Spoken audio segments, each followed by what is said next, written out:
Welcome to 1,000 Tiny Steps. I'm Barb Higgins, and in this podcast, I'll share personal stories of great joy and tragedy and the steps that brought me there.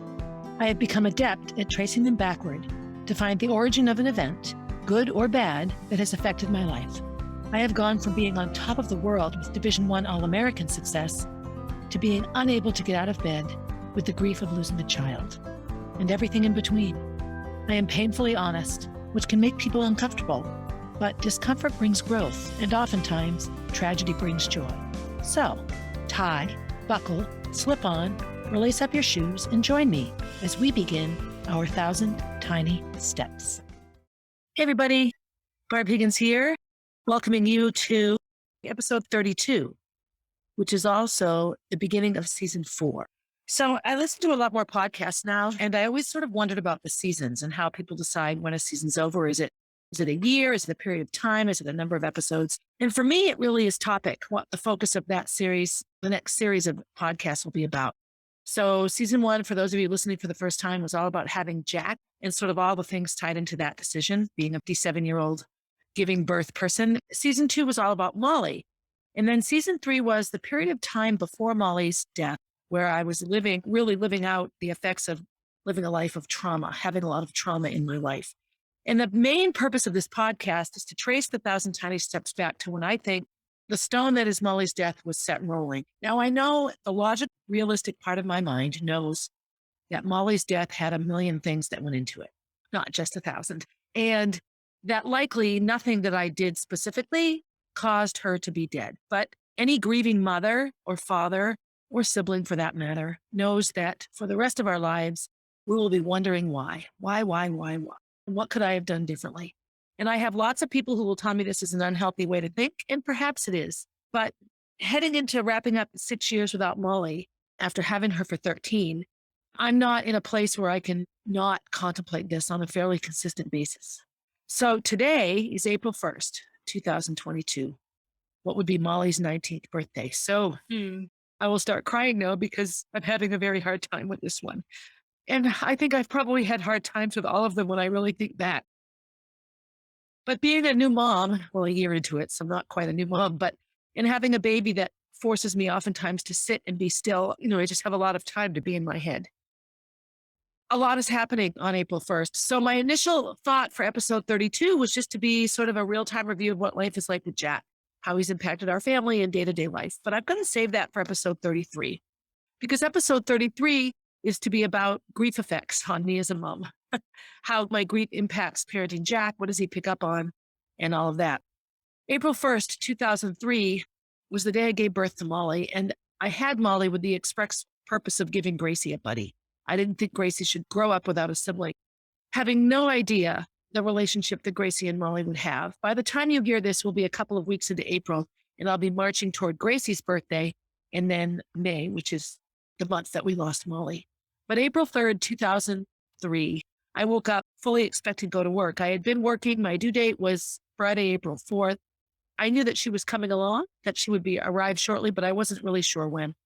And looking back, I thought April 1st is the perfect day for Molly to have been born. Once her personality developed, it was a big piece of her identity on her birthday. I was born April 1st, but I'm no fool, was something that Molly said a lot. So on this day, 19 years ago now, I was big and giant and pregnant. By this time of day, I'm recording this, it's about 10 o'clock in the morning right now. I was on my way up to Dr. Walsh's office. Mike Walsh was my OBGYN at the time. His nurse Tina was there. And I was thinking that I was probably going to have Molly that day. I had started contractions in the shower. I had called out of work with a migraine before I went into labor. And I remember telling Cheryl Miter, she was the secretary at Walker School at the time, no, I'm not having a baby today. I just have a migraine. And she sort of giggled and said, we'll see about that. And she was right. At about this time, I had been to Mike's office, and I had walked across the tarmac there, across the parking lot to the hospital, and checked myself in. It was about 10 o'clock in the morning. I let my mom know that I was checked in, and my sister Johanna was on the way so my mom could come, because she had been there when Gracie was born. And I had this idea that everything had to be the same. And it's funny, so much of my grief journey has been about it, keeping everything the same, that somehow it keeps Molly here. And, nothing is the same. So I am to a point now in my progress is being sad about Molly is that I realize some things it's okay for them to change, that they would have changed had she lived. I wanted everything about Molly's birth to be like Gracie's was, because that was the only real live birth I'd ever had. Giving birth to Gordy had been something Kenny and I did all by ourselves and nobody knew about it. So there wasn't a lot to share or look back on that people would relate to. And then Kenny was at work. So when we went into labor with Gracie, it was nighttime. So Kenny was there the whole time. So I spent a good chunk of time by myself at the hospital. What I remember most about that was I was assigned a lovely nurse and then a friend of mine, Ellie Duhame, whose daughters I coached and taught over the years, was a labor and delivery nurse at that time. And she saw that I was there and she switched. She got the woman to switch with me so she could be there to deliver Molly, not knowing how important her involvement in Molly's birth would be. We took some videos. Actually, the video that was made for our lawsuit starts off with me in the hospital with Molly in my belly and has some beautiful pictures of us shortly after she arrived. And I was chit-chatting and talking to my mother on the phone and talking to Kenny, and he was finishing things up. So for the first 2 hours, I just got to be by myself. And then around noon, labor really started to pick up. Kenny arrived, my mother arrived. Johanna was here with Gracie in the house. Things were on their way. So with Gracie, it was sort of 7 to 8 at night to 3 in the morning. And Molly was 7:45 to 3:45. So the time frame was exactly the same. And the hours I went into labor and delivered were the same. One was PM into AM and one was AM into PM. And my labor was completely opposite with Molly. So what's interesting is I had a really hard time in the labor part. When I delivered Gracie, the hard part was the labor part. I had a really hard time with the contractions and I threw up and I struggled and struggled. And once I could push, everything was fine. The nausea went away. I stopped puking and I was in a very, very surreal sort of state. So I tried to prepare for that. So I remember getting through the labor, not throwing up and really managing that okay. And thinking, okay, now we can push. And I remember my first big push. All right, now, because Mike and Tina came up, they had a party to go to and I didn't want them to have to leave before she was born. I don't know. There was just a lot of funny. My stepdaughter, Katie, also came. I thought she was quite hurt that we hadn't called her up in the middle of the night to see Molly be born, but she was in 8th grade then. I think she was 13 or 14 years old. She was quite young. And it just didn't seem logical. It was a school night or it might have been April vacation week. I think it was vacation week. At any rate, we didn't call her. So I made sure to call the school. I remember talking to Elaine, the secretary in Commons A, whose last name is escaping me right now. I called her and said, look, I'm in labor. Could you let Katie know and get her dismissed? And so Katie came up. I think Kenny went and got her or someone dropped her off. So she was there as well. So it was my mother, Katie, Kenny, Tina, and Mike Walsh, and of course, Ellie. It was a bit more crowded than when I gave birth to Gracie and had just Danielle and Kenny and myself, but that was fine. And my mother. Once it was time to push, I remember my first big push, I farted, which I was a bit embarrassed about, but you're pushing and that's what happens. The labor was easy with Molly and the pushing was incredibly difficult. She has a giant head, which I didn't know at the time. I figured it out, but I'd push and contract and push and contract. And then the contraction stopped and I got anxious and I tried to squat and it was really a pain. And I had a bit of fear that she wasn't going to come out. Finally, so they gave me some Pitocin, which caused quite strong contractions. And I remember Mike saying, don't push. On the next contraction, don't push, don't push. How do you not push? I think her head was out and he told me not to push. She came flying out. I mean, just flying out. I had to have stitches and all this. And there she was. Sweet Molly was born.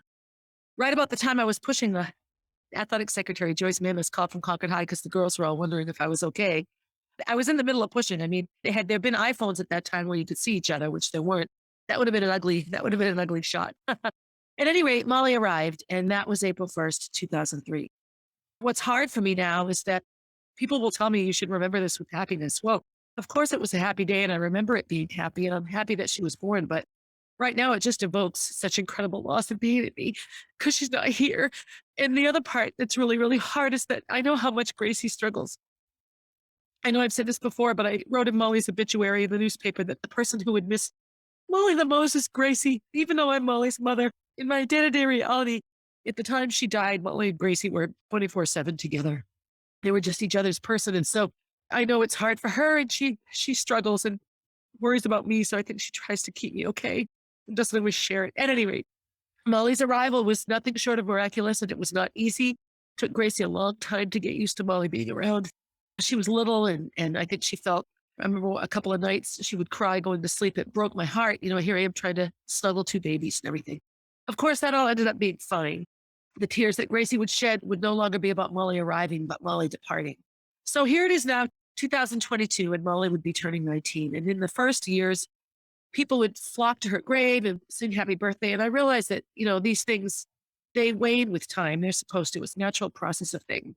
Someone else's child is newly dead and their birthday should have a crowd of people. I get it. I get the process, but it doesn't make the hurt any less. And so as I begin this, I begin thinking about here I am as the mother of a new baby. I've read up quite a bit on children growing up in grief-stricken homes. I just joined an online group for mothers who have lost children, raising other children. I mean, the timing of this, I know Facebook listens to us, I think, or my phone or something, but this group is fantastic. And so I was just accepted into the group this morning through my early morning phone scrolling.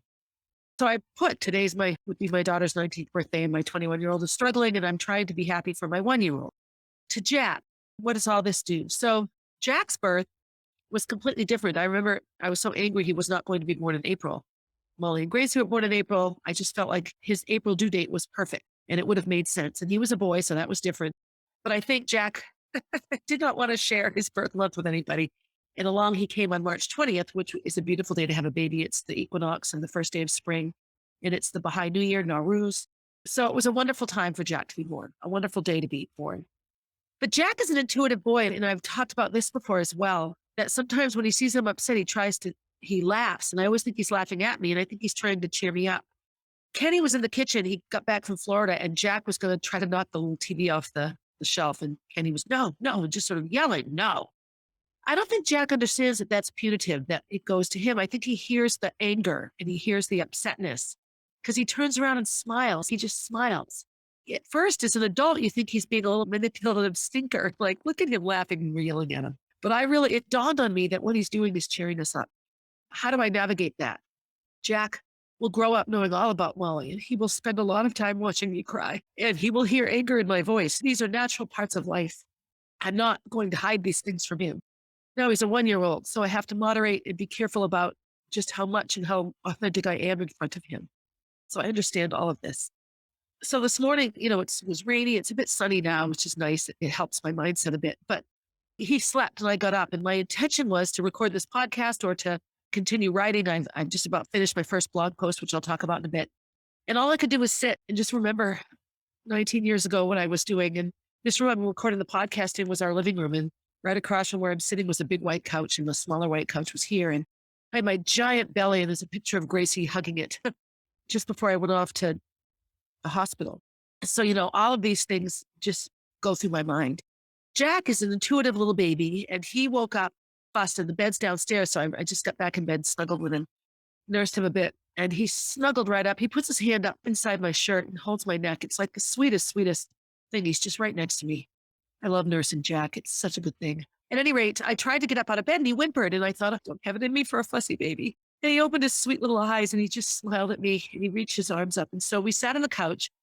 We watched Curious George, which was a Molly and Gracie show, which put a knot in my stomach as well. And he just was a sweetheart. I just think somehow he knows I need to love. Anyway, how do I mother Jack in a healthy way as a traumatized mother who has her third child actually, in heaven? Wiping my nose in a podcast. Welcome to my life, people. If you can't see it, don't watch. At any rate, always, I feel that I would prefer Jack know his mother inside and out before he dies than finding out a bunch of things after I die. The stories that I hear sometimes about the things people find out about their parents after they die and how difficult that is, because had they known, so many of their reactions and actions would have been different. I don't think I have anything to keep secret from Jack. I don't need to keep all of my experiences as a child secret. Molly and Gracie know that I was a victim of child abuse. Molly's death and all of that shouldn't be hidden from him. The struggles that I have had with Kenny, his dad, shouldn't be hidden from him. He will know all about Roy, my job loss. These are big parts of my life that I would prefer Jack hear from his mother, the person involved in them. With Molly, certain things, we talk about Molly all the time. Her picture is everywhere. Gracie's picture is everywhere. He will know his family. When Kenny and I can finally get to the attic, I can find pictures I have of us with baby Gordy, this teeny tiny thing, and he will know his brother. These are spiritual entities that, in my beliefs, are alive for him. And I believe that in his dreams and in his baby moments, he connects with them. That brings me great comfort. I had a rough morning with Kenny. I have a lot of rough mornings with Kenny. The hardest part, I think, is that I just feel like I do a lot and I don't always feel supported. Now, Kenny is very supportive. When he listens to this, he'll take offense to that. and he shouldn't. What's hard for me is our mindsets. Kenny didn't come downstairs until like 8:30, quarter of 9. And Friday is a Kenny day. He's supposed to be in charge of Jack all day. So it's already quarter of 9 and I've not seen hide nor hair of Kenny. He needs to set an alarm for 7 so that when it's Friday, he's ready. I have to do all the preparing and organizing as if it were a Barb day. And I get frustrated with that. I was also frustrated because no word was made mention of about Molly. He'd been down here up and down a couple times and then says, well, are you upset? You don't seem right today. Well, why the hell do you think I'm not right today? It's Molly's birthday. I can't judge him for his grief path because he's her father and he's lost as much, if not more than I have. So I get it, but I also am upset. And so that's what this podcast is for. It's all about Barb. As I march into season 4, I really am going to spend a lot of time focusing on motherhood at 58 now and then 59 and then 60 and how it's different from mothering Gracie and Molly, how Molly's death and Gracie as an adult child impacts my mothering. How my current situation with Kenny, when Molly and Gracie were born, we were still in that very, very happy, sort of blissful place of early on in the marriage, and the bad things that were waiting had not occurred yet. It was just very, very different. And I felt, I had my job in the district. I should be entering like my 30th year of teaching, and I get very angry when I look at things that I should still be a part of. It hurts me. And I don't know how it should unhurt me. Those things all weigh in heavily into my mothering Jack. What I have read and what I have gleaned from psychiatrists and doctors is the least helpful. No offense to the medical community, no offense to the psychiatric and mental health community. You can go to college for 100 years and study everything there is to study on grief and child loss. Until you've lost a child, you really know nothing. All you can do is hopefully empathize and sympathize and take an objective look at something you've not been involved in. I will tell you right now, the best grief therapy I have received is doing this podcast and the responses from other grieving mothers. And more importantly, the responses from people who have no idea what it's like to lose a child, because they're learning about it from me in a way that is helpful and honest and open to them. I'm not sitting across from somebody so I can speak freely. When I'm recording this podcast, I'm looking at my face. I look away quite a bit, but I have learned the most from those people in my life. I have learned the most from my grief support groups. I have learned the most from the gestures and the kindness that people have given me in my process. I have learned the most from the negative reactions and some of the other things that have happened to me in my life. So as I enter into season 4 and enter into parenting Jack, lots and lots of things come to my mind. First and foremost, Kenny and I have to develop a better balance around how to raise him. In and of ourselves, me as a mother, Kenny as a father, we are wonderful. Kenny is a great dad. He's kind. He uses kind words. He's not judgmental. He's not afraid to change a diaper or give a bath. He's all of the nurturing ways and things that babies and young children need. Kenny is solid. I balance out, I guess, with organizational skills and providing the milk. Sibling-wise, Jack has 3 siblings. 2 that he's met probably in the spiritual realm already, and Gracie. Gracie isn't his little buddy that will wait for Santa with him. I go round and round sometimes on should I have another baby? Well, when I say have another baby, find another baby, adopt a baby, have someone surrogate a baby. There are lots and lots of ways I could create a sibling for Jack. This is heavy in my head right now. It's about this time in Gracie's first year of life, heading into year 2, that I started thinking about having Molly, and Molly arrived just before Gracie turned 2. What do I do in that regard? And then looking at the rest of my life, is that a logical thing to do? Age-wise, I thought I was an older mother at 40. Now I'm 58, as Jack is 1. So in 30, 40 years from now, I'll still be here, but will I be infirm in a home somewhere? Jack will always have Gracie, but Gracie, again, is 20 years ahead of him. Who will he grow up with? Lots and lots of my relatives have already had their babies. Gracie and Molly had all these cousins, and Jack doesn't. These are things that come into my mind and weigh pretty heavily as well, and things that I ponder. My mother comes every day to see Jack. She was a huge piece of Gracie and Molly's life. She was their childcare. Now that I'm spending so much more time home with Jack, I see how much my mother did for Gracie and Molly. She comes to see Jack regularly. It's 20 years into her life. She's turning 80 this year. She's having some vision trouble. She's a lot less fit than she was when Gracie and Molly were little. She was my age then. But she has this unbelievable ability to sit on the floor with him for 2 hours and just ponder the things he ponders and look at things and see what he does and gauge his reactions and look at every book. I would come home from school sometimes. Every book on the shelf was on the floor. She had read every single one. some of them 2 and 3 times. I always had cough drops on hand because she would get hoarse and not be able to talk once the day was done. These are some of the things that are the same. I've been asked, and I might have already said this in podcasts. I don't always keep it straight, but right now, all I'm thinking about is Molly, and it's April 1st. Jack's day-to-day life is happy and full of family and full of love. And so none of that is different. A lot of those things would be the same for Jack. The hardest part for me with Gracie and Molly, I had birthday parties. I mean, Molly's first birthday was hers and Gracie's first and second were hers, but they had the same friends growing up. We had the same social group. So instead of having 2 separate parties, I had one. One year we had Lucy involved. Lucy's our neighbor up the street and her birthday is the day after Gracie's. No, the day before, April 23rd. Every year it was a theme and a party. If I could dig them out, I don't even know where they are now. I have so many pictures of those times that I don't even know where they are anymore. I have to find them. They're somewhere in computers somewhere. So I'm reluctant to do these things with Jack. We haven't done the 12 with the tie yet. I haven't gotten a little cake with the number 1 candle.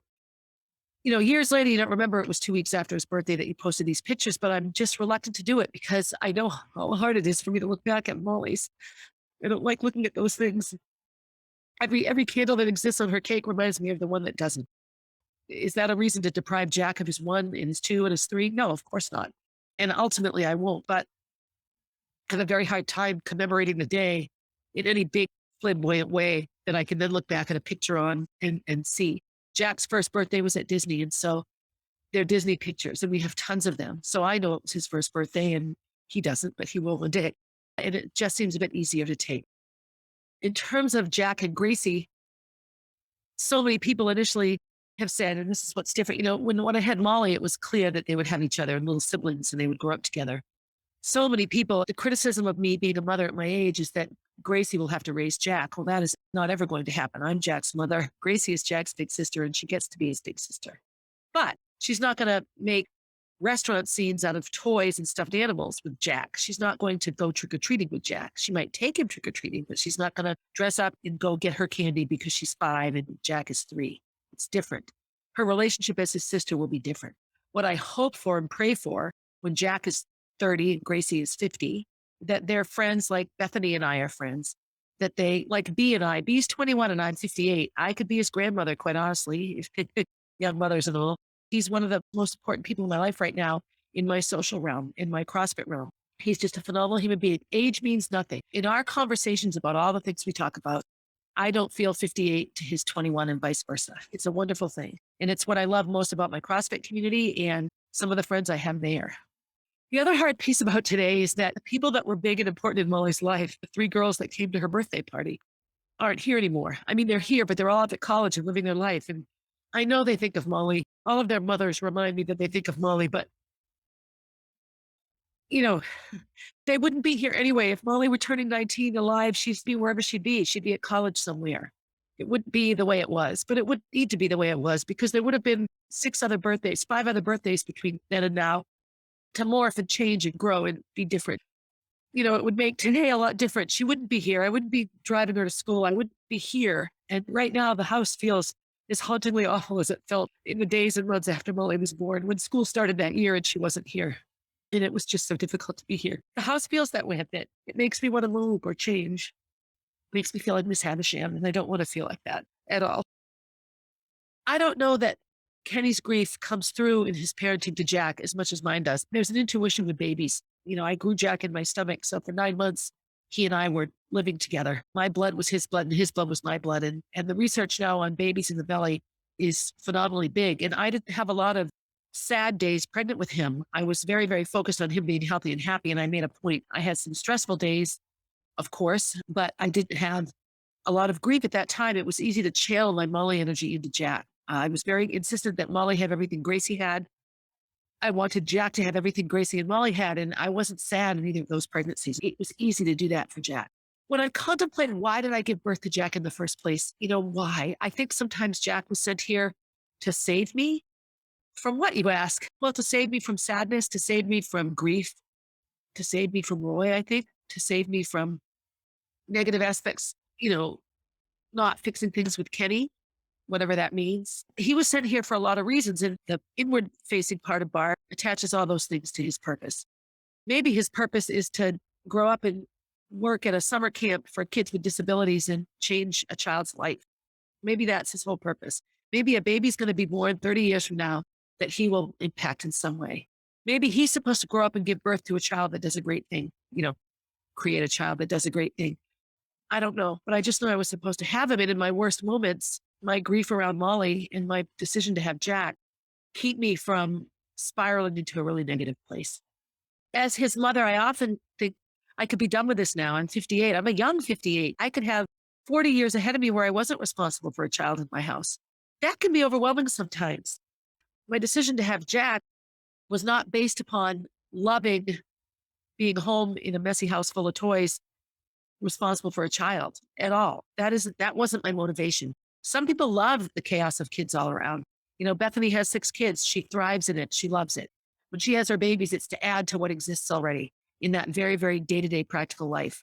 One of my high school friends, Anna Reale, she's in heaven now. Hi, Anna.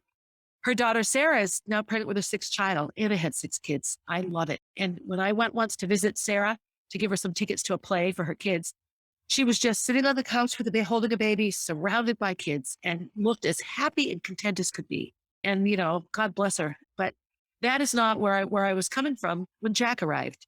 It was far deeper and far more ethereal than that. So do I ever say, what was I thinking? All the time. Someday, Jack, when you watch this as an adult, I apologize now. But I do. I look at him and I think, oh my gosh, in 20 years from now, he'll be 21, Gracie's age, and I'll be my mother's age. So I look at these things sometimes with a bit of panic. And I understand that this is the reality and that they will play an important role in how I mother Jack. Another thing I think about in mothering Jack and how my grief affects me is there are some things I will want Jack to do to connect him to his sisters. Jack will dance. And I will tell you right now that Jack loves music.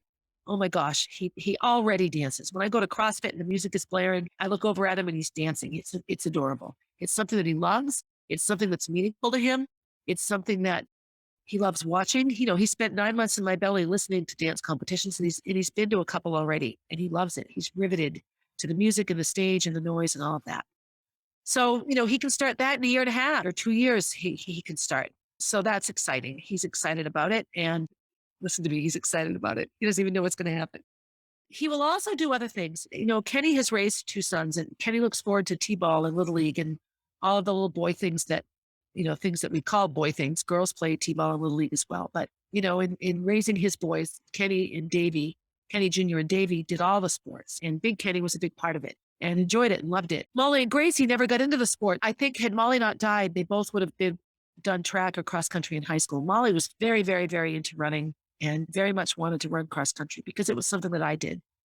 And I think if Molly had done it, Gracie would have done it. I just think that, and I get sad sometimes, that's something that they would have really enjoyed doing together. I sent Gracie and Molly both to the developmental preschool at Conant School with Miss Kristen. That building doesn't exist anymore, which is probably a good thing in this regard. But will Jack go to there? I don't think so. I think educationally, I want to try something different.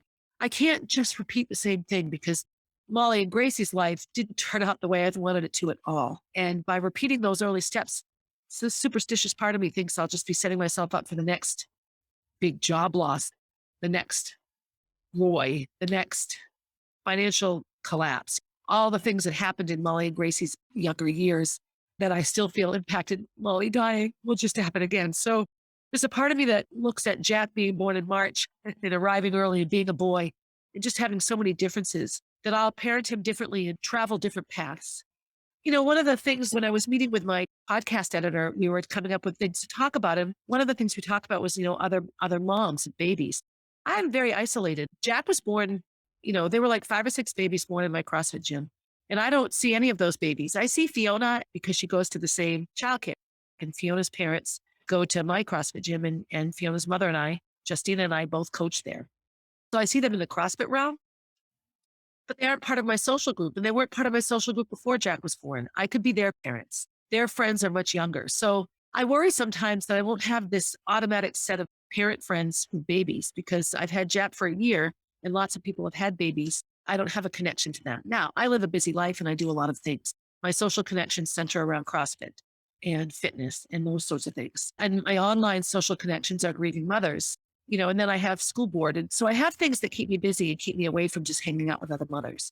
These are things I'll change as Jack gets older and we start to do more activities. My milk goddess Kelsey, she is at an interactive indoor playground with her kids right now. I could go there with Jack. These are things that as I go along, I need to start doing. The other thing that needs to be different in how I parent Jack, and this has something to do with grief, but more just to do with Barb and coming out of trauma. I think trauma will affect me as a parent with Jack far more than grief. And I think it affected me with Gracie and Molly before I knew it. But I am always, always, always running around trying to accomplish 50 things. I add things to my plate without consciously thinking about the reality of me accomplishing them. And it's actually a big piece of my spiritual mentoring. I'm always running around doing things at the last minute. So I'm in this spiritual mentoring group called The Nest. KK put a post in there from Ishwaran, and Ishwaran is a spiritual mentor to Karen. And she really looks to Ishwaran's works and writings as a basis for her spiritual reality. When we rush about, our vitality ebbs rapidly. When we act calmly, we glow with strength and beauty, even in the evening of life. Okay, so there are a lot of people who could say I'm in the late afternoon of life at 58, right? I think I'm just over halfway through. So I think I'm like I just finished eating lunch. I'm going to begin the rest of my day in terms of my life. But a woman in the group responded. And she said, I needed this one. It's such a struggle. A woman named Stacy. So I responded to Stacy. Same here. So KK, and I have to be honest, when I read this, my initial reaction was anger, being defensive of my busyness. So KK writes, Barb and Stacy, I have a gentle suggestion. What if you stop saying and thinking, AKA programming your brain, with the idea, belief, story that slowing down is such a struggle? Because we use the word struggle. What if you replaced it with, I am getting better at slowing down every day in every way? So she's right. And I've reread that post now several times. And in my life, in my first year with Jack, I have every day been frantic and frustrated about a list of things I need to get done and not getting them done.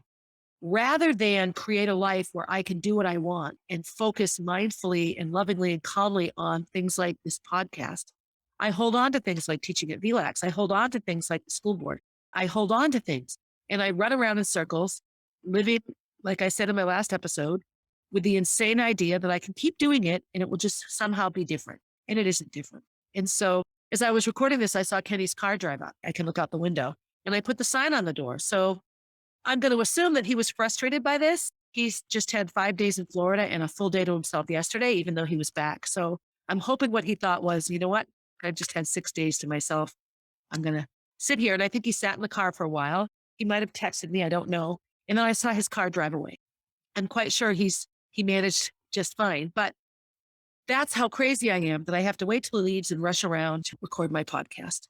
I will say I have a list of things to do today and I was going to get them all done before I recorded this episode. And a shout out to my podcast editor and my new web design person and my spiritual mentor and CrossFit friends for reminding me, do what you want first. This is what I want to do the most. The rest will come. And so here I am recording my podcast before I do anything else. So these are all things, I'm sharing all of this under the umbrella of how is grief going to impact me as a mother with Jack. I have to say, all in all, it will make me a much better mother. As much as I struggle with being still in mindfulness, I am already much more mindful in what I say to Jack. I apologize to Jack all the time when I get upset because he sees it and looks at it and I acknowledge it. I'm sorry that I'm sad, sweet boy. It's not you. Thank you for being such a good baby. Thank you for listening. Thank you for being your normal self and crying when you're upset. You're doing a really good job communicating. Like I just try to call out all that he's doing perfectly right as a 1-year-old. He's just a 1-year-old. Babies have these wonderful, wonderful milestones that they reach. They chew on their hands, then they chew on things they can put in their hands.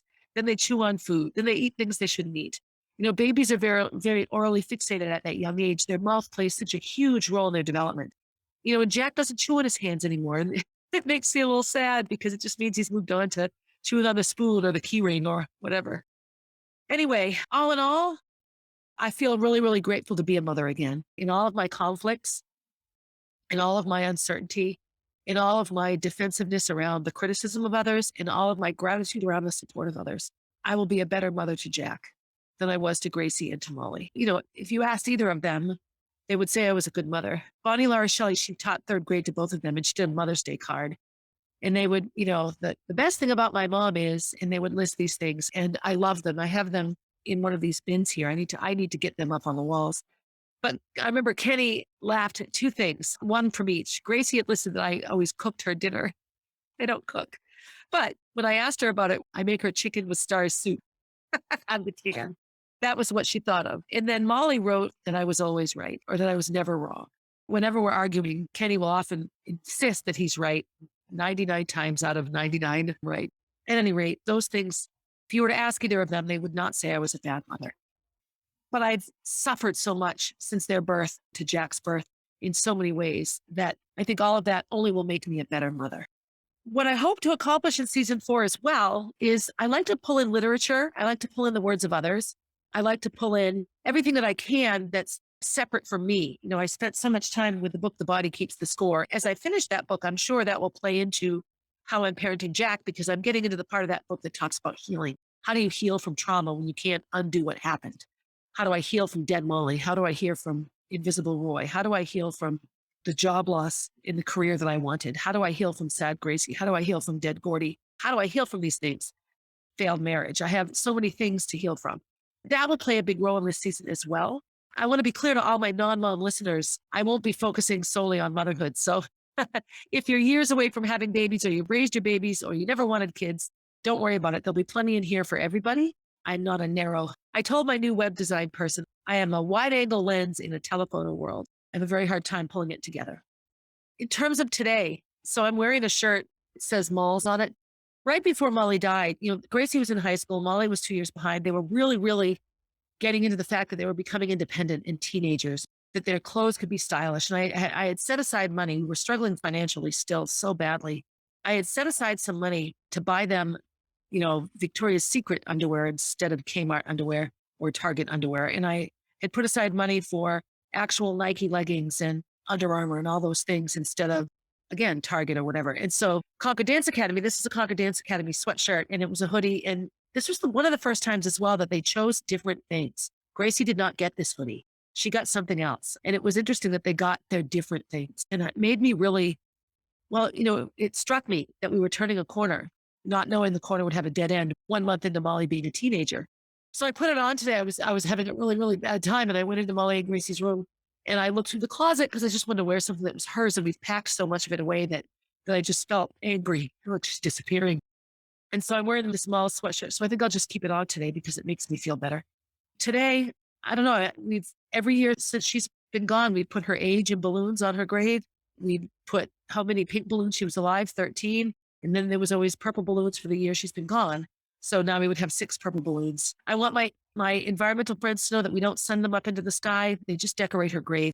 I understand we need to worry about our environment, but on the day of your dead daughter's birthday, making suggestions about the environment is difficult to take. I know, I understand.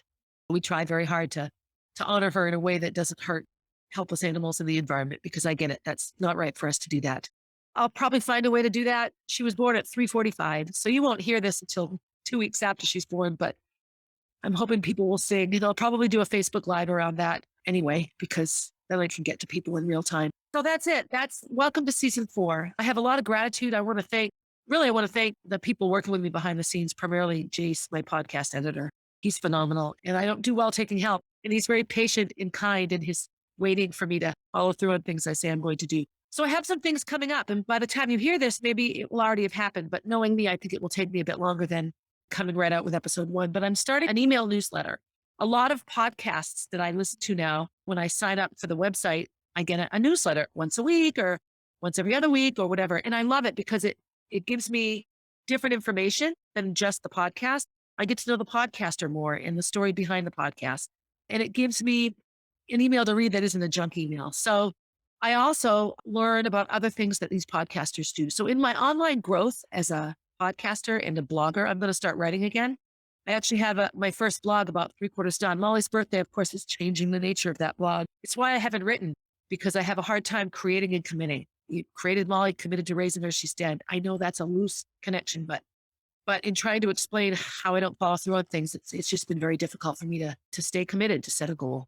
But I'm going to start blogging again, and I began the process of writing those. I have a bunch that I'd written a while ago that I just never submitted. So my website will now have an active blog site where you can read what I have to say, and they will be very different.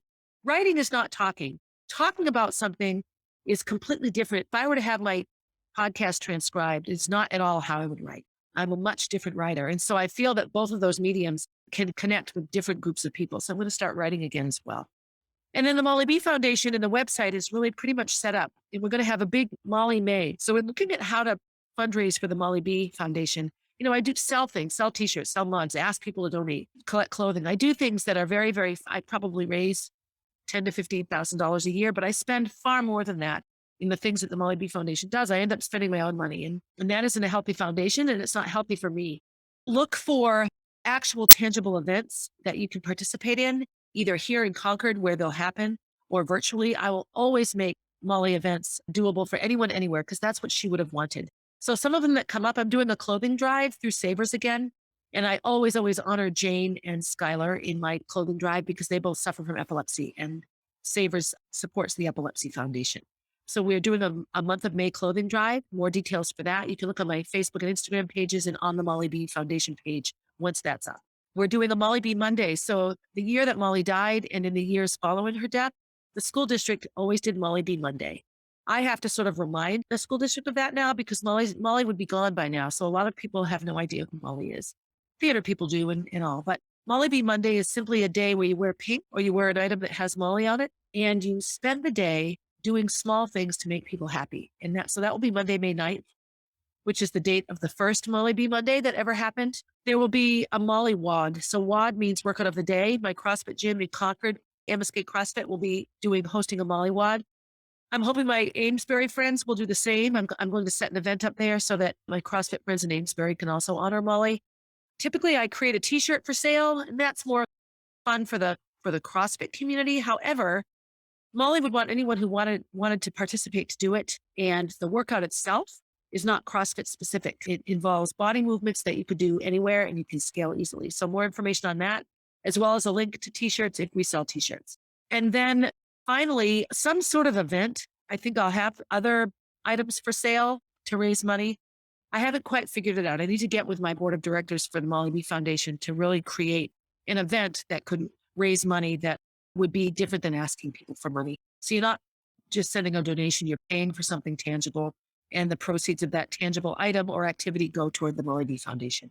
So these things will come. I was thinking kind of like using MollyB Monday that way.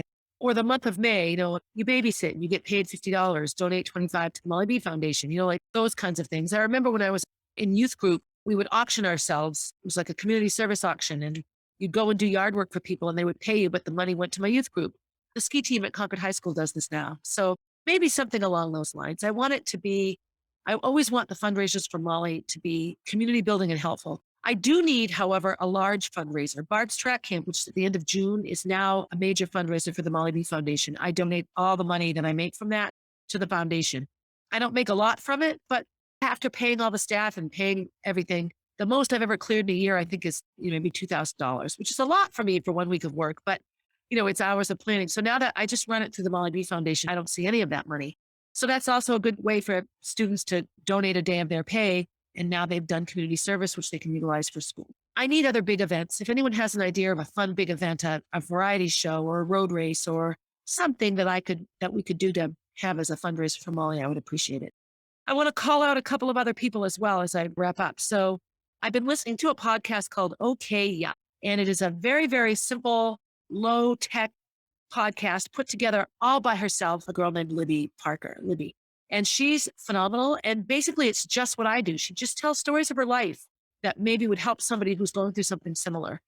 I listened yesterday to an episode that she did with her sister, Haley, and they read their journals from when they were growing up and just laughed about the things they wrote. And I cried the whole time because I could just see Gracie and Molly doing the same thing. And I think I have a very vivid memory. I sent them upstairs to clean and they were going through bins and they found some of their old journals and they were laughing. Molly would drool when she laughed. That's a very, very, if you want a podcast from the mouth of a babe, she's a college age student, really, really being honest about her struggles and what it's like to be her. And her struggles are current. Mine are too, but I can talk about things that happened 30 years ago. It's on Spotify. That's where I listen. So just a little shout out to her. And a shout out to my CrossFit Amesbury friends, to Emmy and Addie and B in particular, and how supportive and wonderful they are. I'd be remiss if I didn't. And then two other people. So a woman named Kayla, she goes to my CrossFit gym in Concord and comes to my class on Tuesday and Thursday nights. She's in the last month or so has become a very, very big piece of support. She brings her sweet son with her. He's wonderful. And Jack was there the other night and they really bonded. Jack needs some big bro time. So he had a little bromance with Breed and it was wonderful. And then a shout out to a guy named Sonny. So Sonny's a member at my gym and he also comes to my 45-minute classes. He's just a low key, really good guy. I don't know anything about him other than that he comes to CrossFit and lives nearby. But he was my only athlete last night. So I did the workout with him. So I worked out twice yesterday and I'm a little sore today. But his atmosphere and attitude is phenomenal. He's just really fun to work out with. And I was mentioning to him about Molly's birthday coming. And he doesn't know me, didn't know Molly, didn't know much about it. So it's wonderful sometimes to have the support from these people because they can be very authentic about it. They don't have an attachment to Molly attached to their support. So shout outs to them. As we head into April and May, thoroughly asking for all the good vibes and reach outs as possible. Unbelievably helpful to get a quick note or a review or an email or a text message from anyone that's listening, letting me know they're listening. And don't forget Molly. I know that's redundant. Maybe you never knew her, but the hardest part for me is that she disappears. I'm going to spend the rest of this day catching up on things in a mindful way. KK, I'm not going to rush around and I'm going to try to honor Molly and wish her a happy birthday at 3:45. Be good to yourself. Be good to someone else. Try to make someone happy after you make yourself happy. Thank the people that help you. Remember the little things are sometimes the big things. And as always, have a good day, everybody. Hey, thanks for listening and for supporting 1,000 Tiny Steps. I hope you enjoyed the episode and will continue to listen. Feel free to leave a review and share my stories with your friends. Also, please reach out if you have stories to share. I love hearing from and connecting with my listeners. If you would like to know what I'll be talking about down the road, you can find me on Instagram at barb_444, on Facebook as Barb Higgins, and at my website, www.1000tinysteps.com.